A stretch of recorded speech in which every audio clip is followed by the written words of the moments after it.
भक्ति का लोभ इतना चरम उत्कर्ष पर पहुंच चुका है कि लोभ के वशीभूत होके बेटा बेटियों का भी क्रय विक्रय होने लगा है।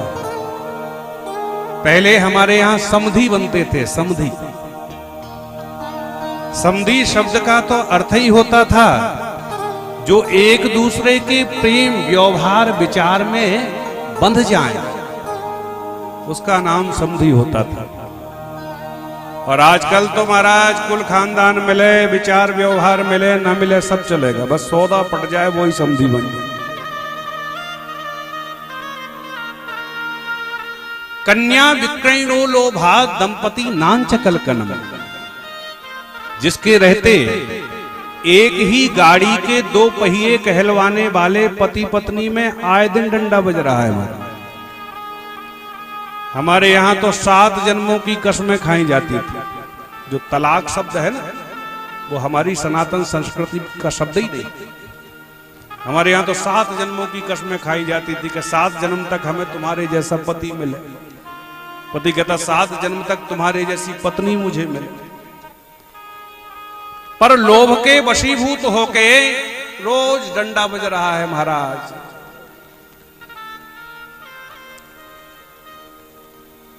श्री नारद जी कहते एवं पश्यन कलेर दोषान। मैंने सोचा चलो कलयुग का दोष है, तो मेरा मन बड़ा खिन्न हो गया। चारों तरफ परिभ्रमण करके मेरे मन में विचार आया चलो श्रीधाम वृंदावन चलता हूं, जहां पर बांके बिहारी मुरली मनोहर माधव मुकुंद मुरारी ने बड़ी सुंदर बाल लीलाएं करी थी। उस ब्रज वसुंधरा में मेरे मन को अवश्य शांति मिलेगी।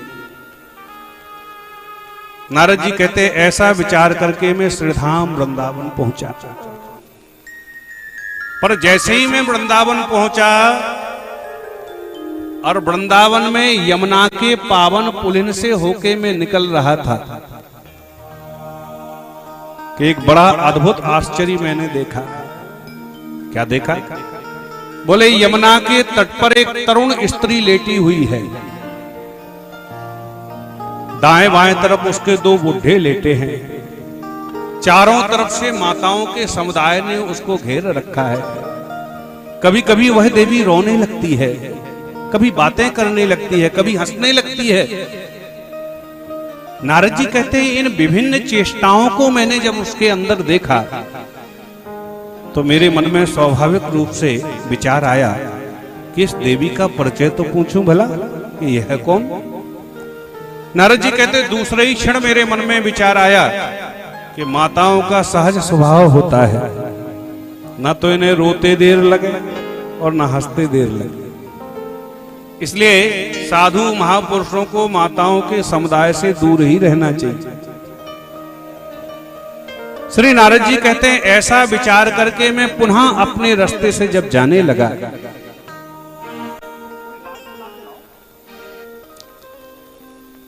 तो अचानक से उस देवी ने आवाज लगाई, ए महाराज जी जरा 1 मिनट ठहरो ठहरो ठहरो।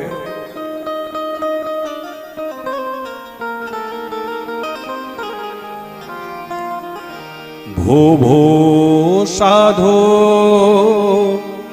क्षणं तिष्ठ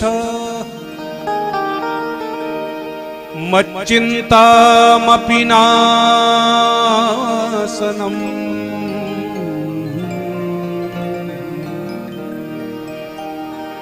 दर्शनम तब लोकस्य सर्वथा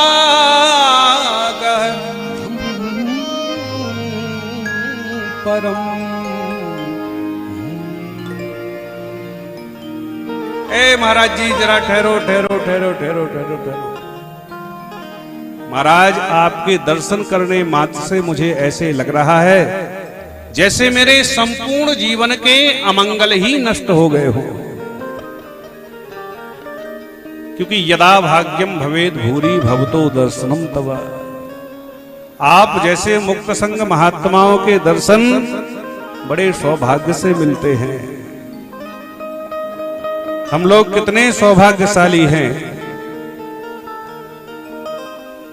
कि हमें राम कथा भी मिल रही है, हमें भागवत कथा भी मिल रही है और पूज्य चरण श्री गुरुदेव भगवान का दर्शन लाभ भी प्राप्त हो रहा है।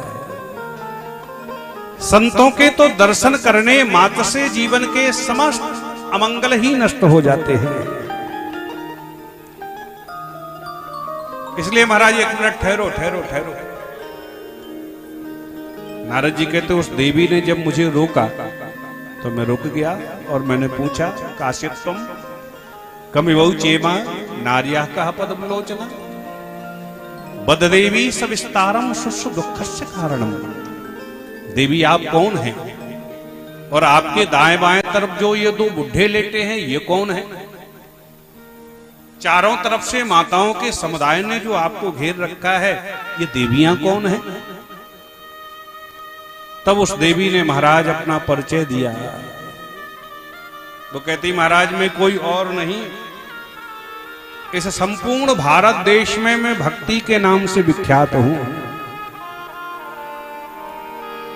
अहम भक्ति रीति ख्यात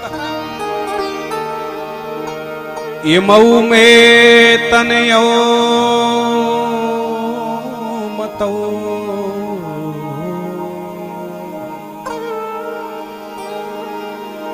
ज्ञान वैराग नामा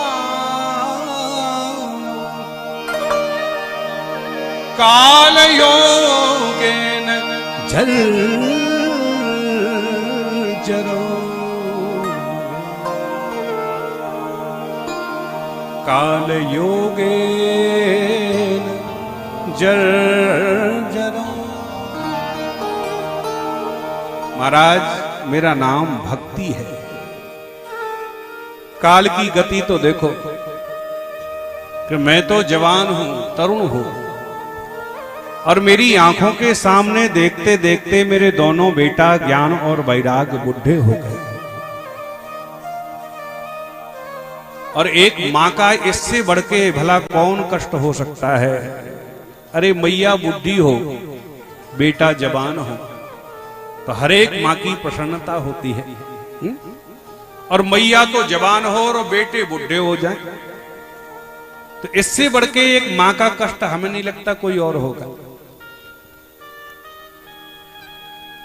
भक्ति महारानी कहती महाराज मैं द्रविड़ देश में उत्पन्न हुई, कर्नाटक में पली बढ़ी, महाराष्ट्र में कहीं सम्मान तो कहीं अपमान हुआ और गुर्जर प्रांतों से होके जब मैं निकली तो वहां के पाखंडियों ने तो मुझे बुढ़ा ही कर दिया। समस्त संपूर्ण भारत का परिभ्रमण करने के बाद में जैसे ही वृंदावन में प्रविष्ट हुई भक्ति महारानी के जाता हम तरुणी, तरुण हो गई भक्ति महारानी। पर वृंदावन की सीमा में प्रवेश करने से भक्ति तो नवयौवना संपन्न हो गई, पर ज्ञान वैराग जो उसके बेटे थे वो दोनों बुढ़े हो गए।